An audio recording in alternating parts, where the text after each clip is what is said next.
Apulia हिता जो असे जागता धन्य माता पिता तयाचिया या अभंगाचे निरूपण करत हरिभक्त पारायण सुदाम महाराज बनकर यांनी आई वडील सात्विक असतील तर मुलं गीता भागवत आणि धर्माचे पालन करून समाजात आदर्श निर्माण करतात असे मोलाचे मार्गदर्शन करत आई वडिलांना धन्यता दिली। यावेळी मृदुंगाचार्य हरिभक्त पारायण रोहन महाराज खाडे, कीर्तनसाद गायनचार्य हरिभक्त पारायण गणेश महाराज देशमुख, हरिभक्त पारायण बाबू महाराज बनकर, राजू महाराज पानसरे, तानाजी विश्वासराव, पंढरी महाराज डुकरे, तुकाराम महाराज डावखर, श्याम महाराज आदव तसेच संत कोंडाजी बाबा पायीवारीचे सर्व वारकरी पंचक्रोशीतील टाळकरी यांनी साथ केली।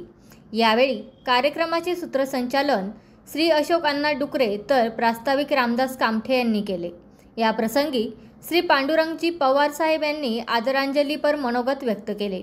हरिभक्त पारायण सुरेश महाराज बुट्टे, हरिभक्त पारायण बाळशीराम महाराज बांगर, वारकरी साहित्य परिषद अध्यक्ष हरिभक्त पारायण भाऊसाहेब महाराज हांडे, वारकरी परिषद तालुका अध्यक्ष गंगाराम डुंबरे, स्वप्नवेद अनाथालय संस्थापक श्री सचिन भोजने यांचेही मनोगत झाले।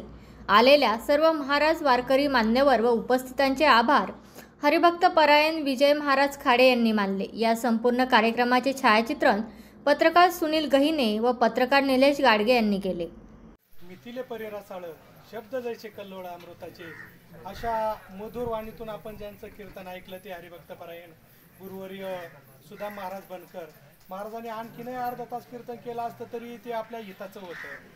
म्हणजे असे जे शब्द जे आहे कधीतरीच कानावर पडतात।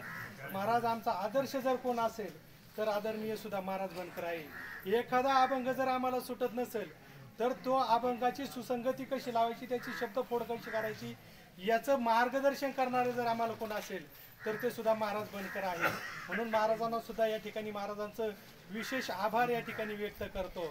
आणि ज्यांचं या ठिकाणी पाचवं पुण्यस्मरण आहे ते स्वर्गीय भामाबाई महादेव डुकरे या मावशींच्या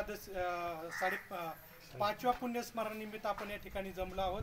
खरं तर जीवतो वाक्यात कारणाक्षये भूरी भोजनात गयायाम पिंडदानाच्या त्रिभी पुत्रश पुत्रदा